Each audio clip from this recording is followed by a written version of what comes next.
Hello guys.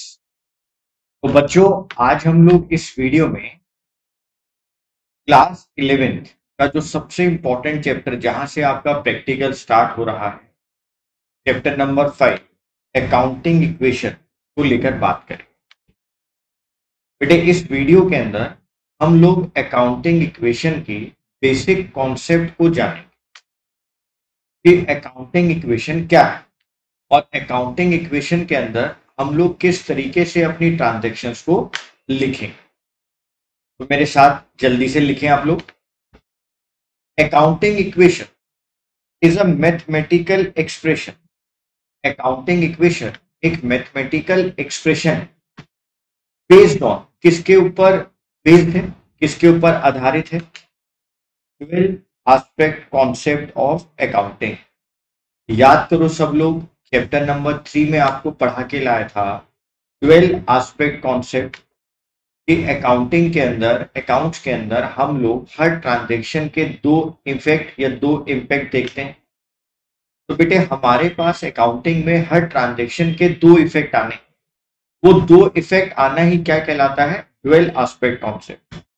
मैंने आपको कहा था एक इम्पैक्ट, एक इफेक्ट डेबिट साइड आता है और एक इफेक्ट क्रेडिट साइड आता है। लेकिन अकाउंटिंग इक्वेशन के अंदर हम उसको किस तरीके से शो करते हैं, किस तरीके से हम उस इफेक्ट को दिखाते हैं, ये हम आपको प्रैक्टिकल क्वेश्चंस कराते वक्त समझाएंगे। तो आप जल्दी से समझो। अकाउंटिंग इक्वेशन एक मैथमेटिकल एक्सप्रेशन है जो कि बेस्ड है कौन से कॉन्सेप्ट पर? अकाउंटिंग के ड्यूअल एस्पेक्ट कॉन्सेप्ट पर। इट होल्ड्स दैट, इसका क्या मतलब है? It holds that for every debit there is a credit of equal amount and vice वर्सा।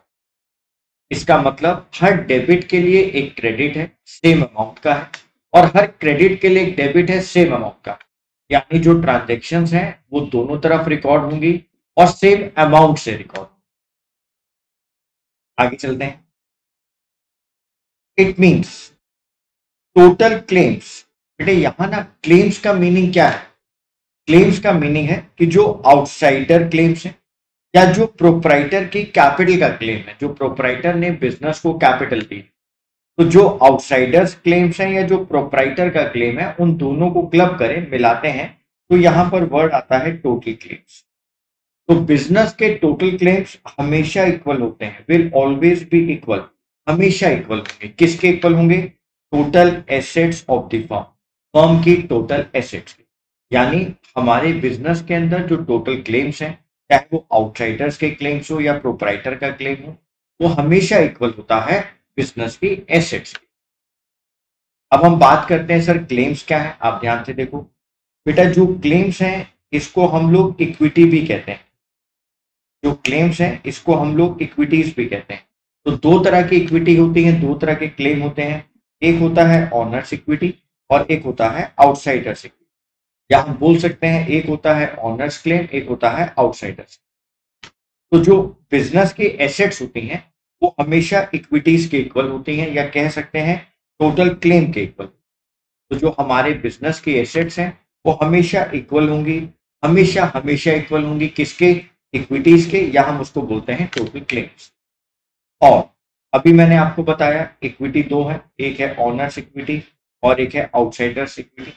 तो बेटे, जो ऑनर्स इक्विटी है वो तो ये आ गई कैपिटल, और जो आउटसाइडर इक्विटी या आउटसाइडर क्लेम है बेटा वो ये रहे लाइबिलिटीज। तो एसेट्स हमेशा किसके इक्वल होती हैं? लाइबिलिटीज और कैपिटल। तो लाइबिलिटीज प्लस कैपिटल हमेशा इक्वल होगा एसेट्स के। तो assets is equal to liabilities plus capital. I hope यहां तक आपको समझ में आया। आगे चलते हैं। द अबव रिलेशनशिप, तो अभी हमने ऊपर रिलेशनशिप देखा कि assets is equal to liabilities plus capital, और मैं क्या बोल सकता हूं? Liabilities is equal to assets minus capital. तो हमने इक्वेशन तो एक ही याद रखनी है, assets is equal to liabilities plus capital. उसके बाद क्वेश्चन पे डिपेंड करेगा कि वो आपसे लाइबिलिटीज कैलकुलेट करवा रहा है, कैपिटल कैलकुलेट करवा रहा है, या एसेट्स कैलकुलेट करवा रहा है। द अबव रिलेशनशिप, जो आपने ये ऊपर वाला रिलेशनशिप देखा, is known, the above relationship is known as the accounting equation. ये अबव रिलेशनशिप आपके लिए कहलाता है अकाउंटिंग इक्वेशन। और इसका एक और नाम होता है बच्चों बैलेंस शीट इक्वेशन। इसका एक और नाम होता है बैलेंस शीट इक्वेशन। जब मैं आपको प्रैक्टिकल क्वेश्चन कराते वक्त बैलेंस शीट करवाऊंगा तब मैं आपको दिखाऊंगा कि बैलेंस शीट के अंदर भी यही इक्वेशन होल्ड करती है कि एसेट्स का टोटल हमेशा और हमेशा लाइबिलिटीज और कैपिटल के टोटल के इक्वल होता है। An accounting equation always holds true. Accounting equation हमेशा सही रहेगी विद एवरी चेंज, कि बिजनेस में होने वाले हर चेंज दैट अकर्स जो हो रहा है due to a transaction entered into, because it is based on dual aspect concept of accounting. हमारे बिजनेस के अंदर होने वाली हर ट्रांजेक्शन जिसको आप एंटर कर रहे हैं उसके हमेशा दो इम्पैक्ट आएंगे, दो इफेक्ट आएंगे। क्यों आएंगे? क्योंकि ये अकाउंटिंग किस बेस पर है? अकाउंटिंग बेस्ड है on the dual aspect concept of accounting. हम अपनी अकाउंटिंग को करते वक्त ड्यूअल एस्पेक्ट कॉन्सेप्ट को फॉलो करते हैं और ड्यूअल एस्पेक्ट कॉन्सेप्ट कहता है कि हमारे पास हर बिजनेस ट्रांजेक्शन के दो इफेक्ट आते हैं। तो हमारी अकाउंटिंग इक्वेशन बेस्ड ही ड्यूअल एस्पेक्ट कॉन्सेप्ट। होता क्या है बच्चों, आप ऐसा समझो कि हमारे को इक्वल करना है। एक हमारे पास है लेफ्ट हैंड साइड और एक हमारे पास है राइट हैंड साइड। तो जो हमारी लेफ्ट हैंड साइड है वो हमेशा इक्वल होगी हमारी राइट हैंड साइड। तो left hand side always equal to right hand side. अब ये लेफ्ट हैंड साइड क्या है बेटा? इसको हम लोग बोलते हैं एसेट्स और इसको हम लोग बोलते हैं लाइबिलिटीज प्लस क्या, यानी आपकी एसेट्स का टोटल हमेशा और हमेशा लाइबिलिटीज और कैपिटल के टोटल के इक्वल रहे।